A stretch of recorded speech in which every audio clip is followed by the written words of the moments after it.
What makes Nasi Lemak taste good? It starts with grating fresh coconuts and squeezing our own coconut milk from scratch, and then rinsing the rice in coconut milk to steam it not once, not twice, but up to 4 times. Let me explain. I've studied each component of this dish extensively, from zooming into rice grains to getting the crispiest fried chicken, inspired by the legendary Village Park restaurant, and experimenting with different peanuts, fried anchovies, and a different technique to fry an egg to guarantee a plump, runny yolk. I'll be putting together the best ingredients and methods I've found to make this dish, and if you have watched all videos in this Nasi Lemak series, including this one, you will get from me an honorary PhD in Nasi Lemak. So while I remove the fibrous husks of these coconuts, let me walk you through my cooking plan. The rice, which is the star of this dish, takes the longest, about 4 hours to prepare, so we'll start with that first. To make the Nasi Lemak rice rich and fragrant, we have to use the best coconut milk we could get our hands on, and it's literally right here in my hands. If we are familiar with this dish, we could multitask and make the sambal and fried chicken while soaking and steaming the rice, so the whole dish could be ready in half the time. But if we take our time to do each component separately, it takes about 10 hours of time and effort for this recipe. So first of all, this brown hairy coconut is where coconut milk comes from. First, pull off all of the fibrous hair from the shell, then crack it open with a solid tool of your choice. If you crack the coconut before removing the hair, it will prevent the coconut from splitting open like this one, and you have to cut it open.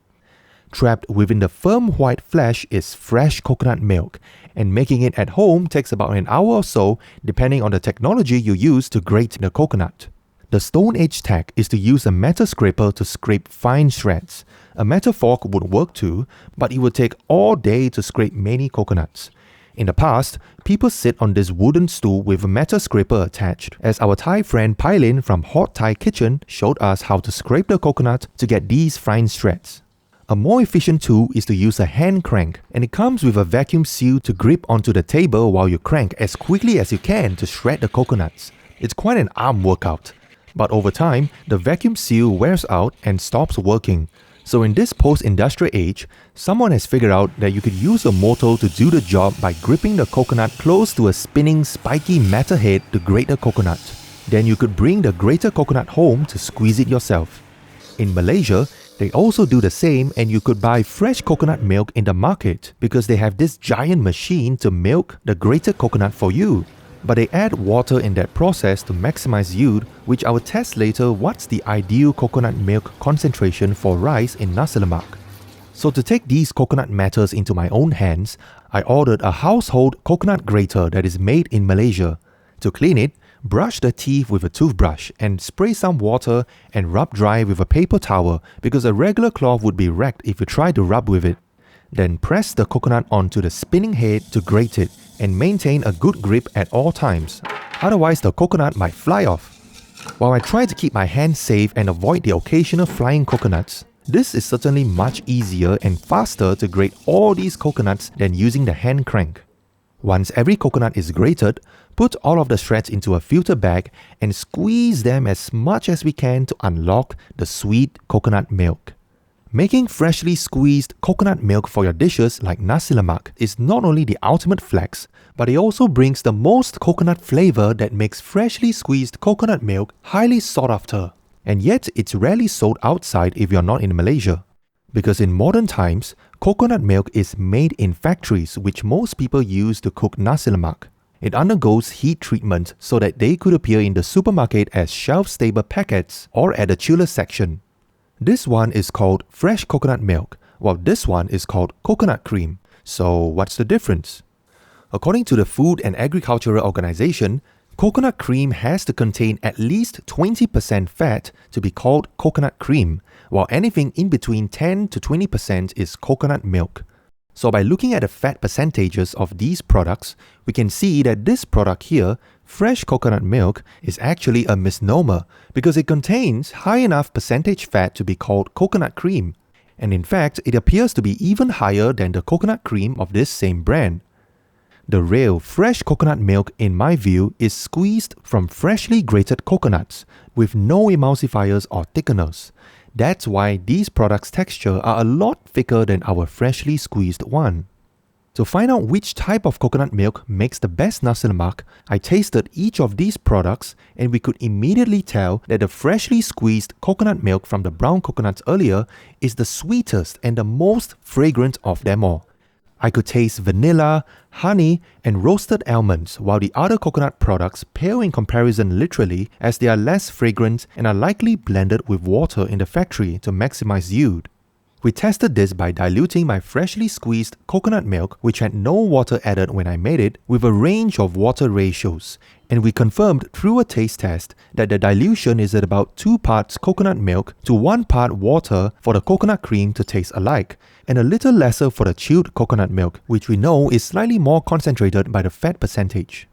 After tasting rice cooked in each of these coconut milks, the best tasting rice, not surprisingly, belongs to the one made with freshly squeezed coconut milk.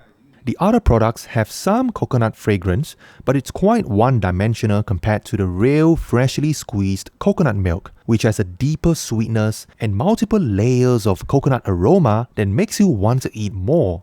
Here's how they look on close-up to observe some color differences between them.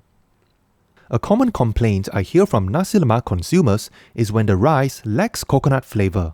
So today, we're going to fix this by trying out a range of our freshly squeezed coconut milk to water ratios to find out how lemak should the rice be. We can see how the coconut milk floats on top of water due to its lighter density. After making coconut rice out of each sample, this is how they look. Very concentrated coconut milk leaves behind excess coconut cream on the rice, and mixing it up results in some white specks in the rice. We can also see that the rice gets progressively less oily by the shiny look of it when there's less coconut milk and more water. By tasting each of these rice samples, we figured out that the 90-60 or 3 parts coconut milk to 2 parts water tastes the most balanced, as we could eat more of the rice without feeling overwhelmed by the coconut milk. But for packet coconut cream, I generally avoid using it because it tends to have more of these white coconut specks in the rice, which I'm not sure why it happens even though it contains stabilizers and emulsifiers to prevent the splitting. And flavor-wise, we know that it is diluted, so I actually think I need just coconut cream alone to be on par in taste with the ideal fresh coconut milk ratio we found earlier. For the chilled coconut milk, it doesn't have any specks at all, and taste-wise, it's richer, so we prefer to have a little water added to balance the flavor. Overall, this table summarizes my experience using these 3 types of coconut milk, and the ideal amount depends on which type you use. There's not much difference in terms of color between the types, and using 80 to 100% generally tastes like mango sticky rice, whereas 20 to 40% coconut milk tastes like nasi lemak sold outside in shops and restaurants. We like the flavor of fresh coconut milk the most, and find 60% concentration to be satisfyingly rich and lemak. So to dilute the freshly squeezed coconut milk we made earlier, instead of adding plain water, we could use the more flavorful coconut water we got from cracking the coconuts earlier. Just strain it to remove any dirt or fibers. And it turns out that the amount of coconut water in coconuts is about twice as much as the amount of coconut milk I could squeeze out of them. So perhaps a 50% concentration is what Mother Nature loves the most in coconut rice. But like any fruit juices, this doesn't last very long before it goes bad due to exposure to the air, so that's why I'm going to immediately add a squeeze of lime juice as a natural stabilizer to preserve its quality. Lime juice has a pH of 2 to 3 according to my research, and I also found that a pH under 3.5 helps to dissolve starch to make rice less sticky. And the rice actually will not taste sour at all, as I've tasted rice made with or without lime juice added and they both taste the same. So to get a more full-bodied flavor in the rice, I warm the coconut milk gently on the stovetop to infuse it with more flavors. At a minimum, salt is added since this is a savory dish, but you could also level up with aromatics like ginger, lemongrass, pandan leaves, onion, and a bunch of other spices like fenugreek seeds, star anise, cinnamon, or cloves.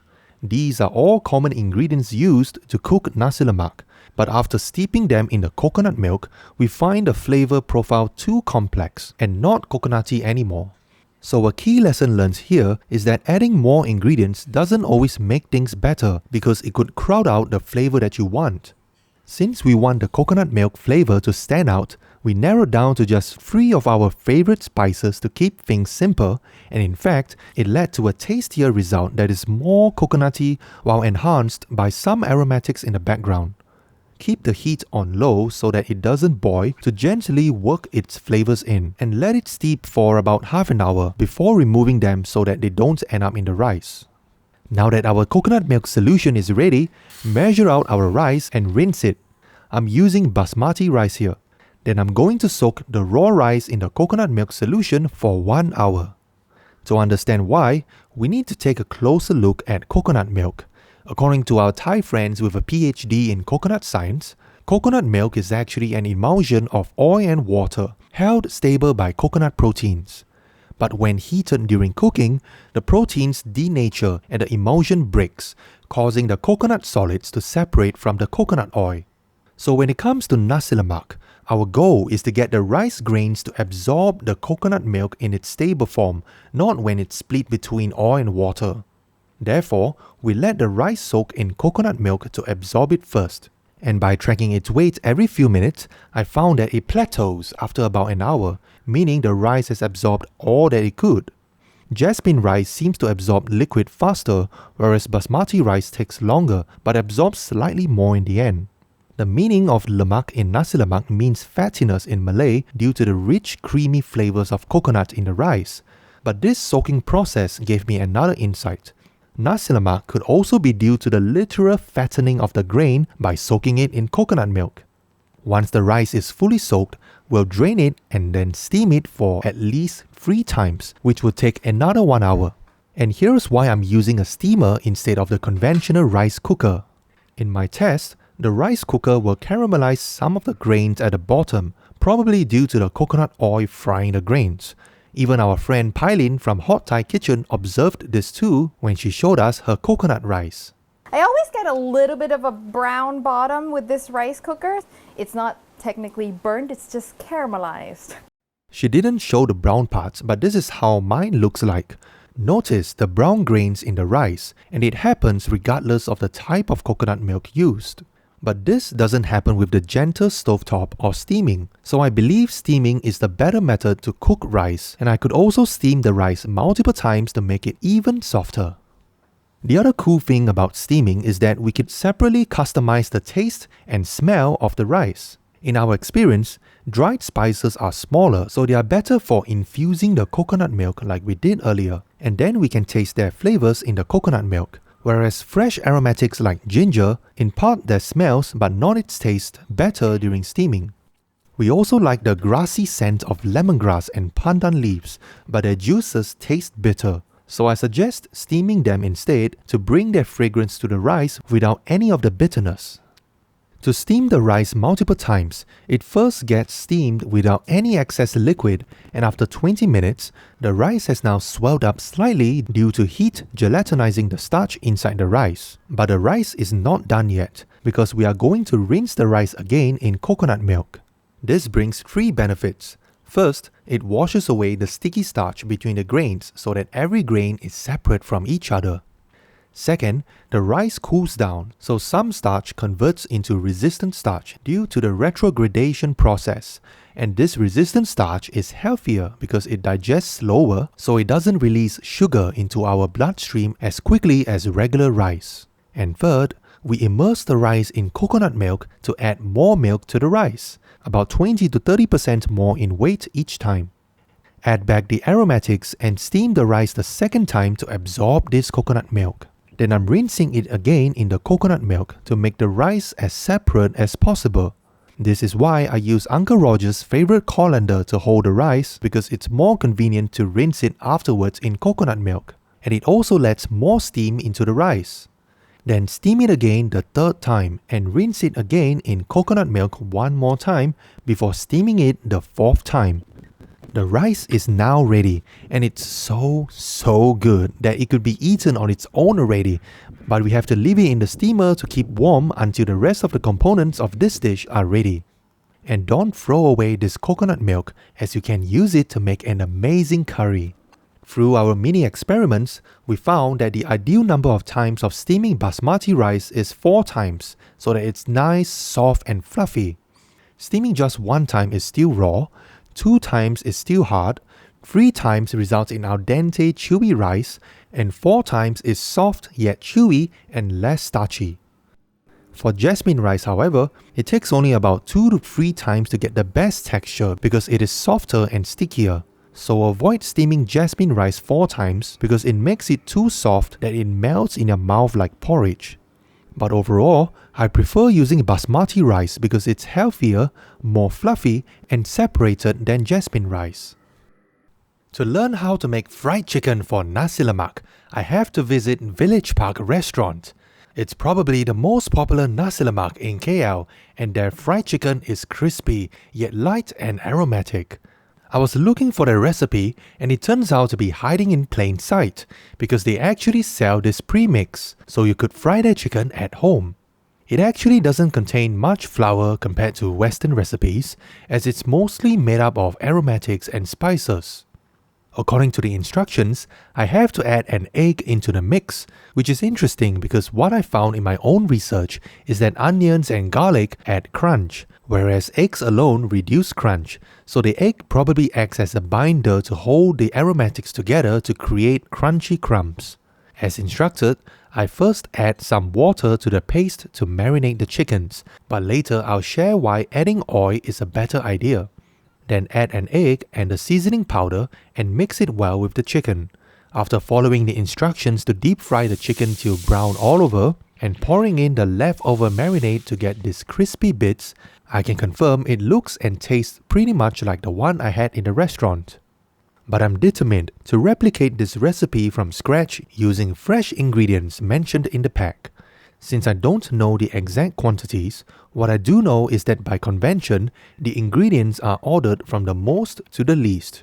So I just agak-agak or guesstimate some lemongrass, ginger, onion, garlic and chilies.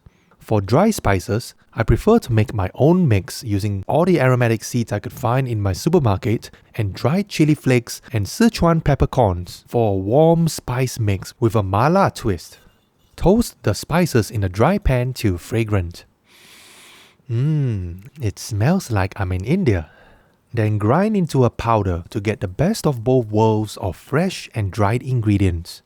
Crack in an egg, we'll add water this time to help with the blending and season with salt and sugar. I skipped adding MSG because I'm not uncle enough yet and blend everything together into a smooth paste. The marinade looks to be at the right texture, not too watery nor too thick to coat the chicken. After deep frying the whole chicken legs, it did turn out to be a similar color as Village Park's, but the crumbs aren't as crunchy and it's more like a gritty, sandy texture here than the crumbs I was expecting. A key to success is grit, so I deep dived or deep fried each ingredient to find out what it does and figure out that onions give the nicest crunch and aroma, while lemongrass adds curly fibers and aroma but it's not crispy at all. Ginger adds another kind of aroma with a bit of crispiness, while galangal has thicker threads or fibers.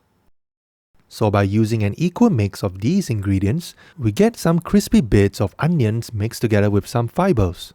Adding egg gives slightly more aroma but not crispiness. So to boost the crispiness, I added just a dash of rice flour because it's Nasi Lemak, and tapioca flour, which gives a good flaky crispy texture I found in my fried chicken engineering.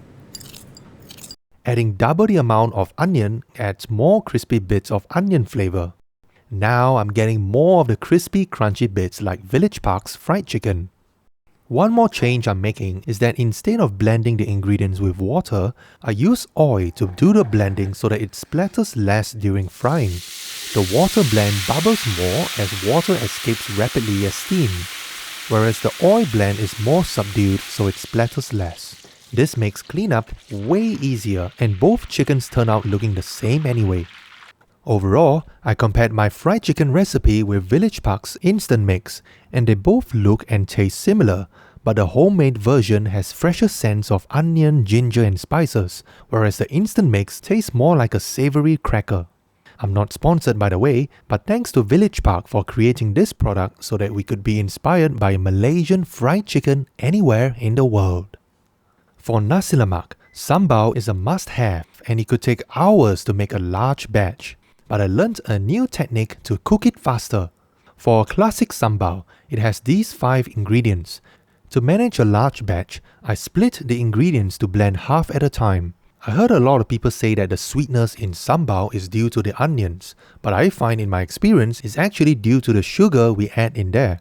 So for a less candy sweet experience and to use a more natural sugar in line with this coconut dish, I prefer to use coconut sugar or gula melaka. To add more layers of flavor, we get some tamarind paste and add a splash of water to squeeze out the pulp from the seeds to get this brown tangy fruity juice. And for natural MSG, throw in some dried anchovies into the blend and also a slice of fermented block of shrimp, belacan if you dare.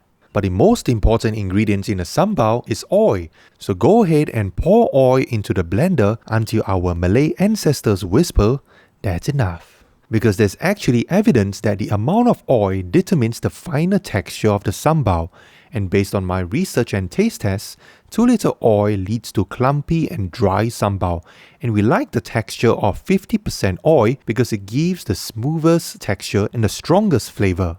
Just as we learned earlier, oil could also be used to blend ingredients, but a bigger benefit for sambal is that it forces oil and the liquid ingredients to mix together or emulsify into a paste. So it allows us to visually see the splitting of the oil compared to frying in oil separately. This is known as pecah minyak, as the Malays call it, as it's a visual sign that the sambal is fully cooked. The other visual sign is the color of the sambal, so set aside a spoon of the raw sambal for our reference. Here's how I learned how to cook sambal faster. Initially, I thought that sambal should not be cooked on high heat because it would sputter and splatter like this. While stirring the bottom reduces that, keeping the heat on low prevents oily splashes all over the place. As previously, I let a smaller batch cook on its own on low heat with occasional stirring, and it took over 1 hour to turn dark red.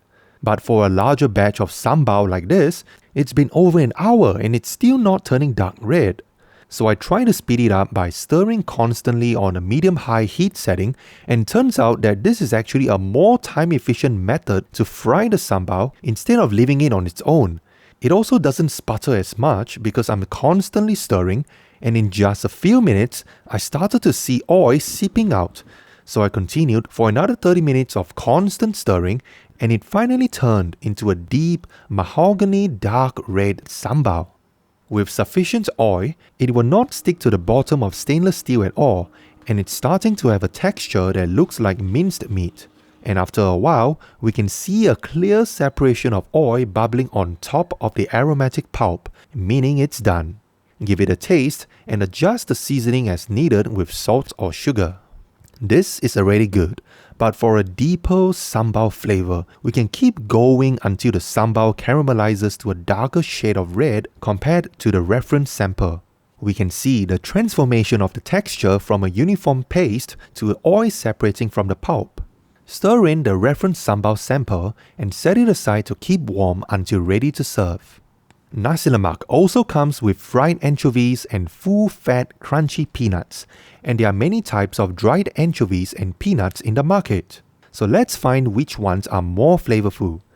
These dried anchovies or ikan bilis come in either small or large size, and we can get the whole fish or just the meat without the heads, which is slightly more expensive because of the labor to peel them. By tasting them in its raw dried form, we like the smaller ones the most as they are sweeter than the bigger ones, and generally the ones with the head are more flavorful than the ones without.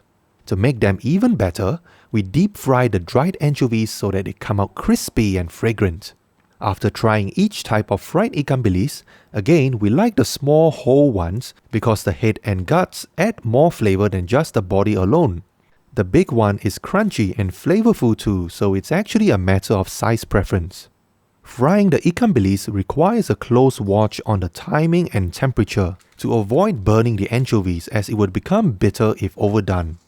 It starts off with lots of bubbles as moisture escapes rapidly from the dried anchovies. and the right time to remove it from the oil is probably when the bubbles have slightly reduced. And if all the bubbles have disappeared, it's too late as the ikan bilis would have a bitter taste.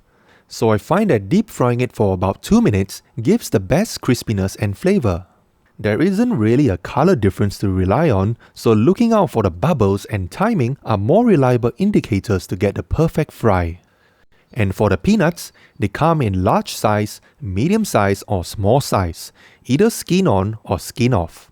When raw, all these peanuts are soft and waxy and we don't have any particular preference, but after deep frying them, we like the small peanuts from India the most because it has the most intense peanut aroma.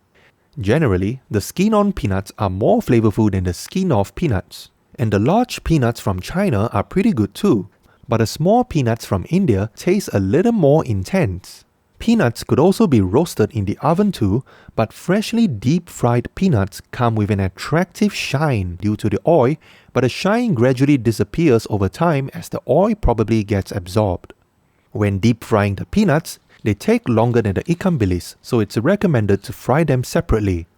Notice how they don't bubble as much and have smaller bubbles, so again, don't wait until the bubbles almost disappear before taking them out. Otherwise, the peanuts will also have a hint of bitterness. Thankfully, colour is an indicator of doneness here, so aim for a light to medium brown, which is about 3 to 5 minutes in hot oil that is the sweet spot for max crunchiness and peanut flavour.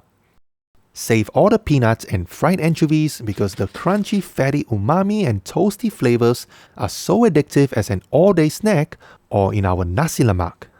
The final component to prepare is the egg, and traditionally, Nasi Lemak comes with peeled hard-boiled egg, or also in a pan-fried omelette cut into triangles. But we like the sunny-side-up egg the most because of the crispy edges and a runny yolk.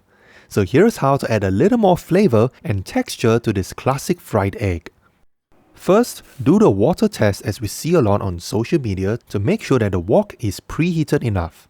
Using a thermometer is even better to ensure that the oil is hot enough so the bottom of the egg will not stick.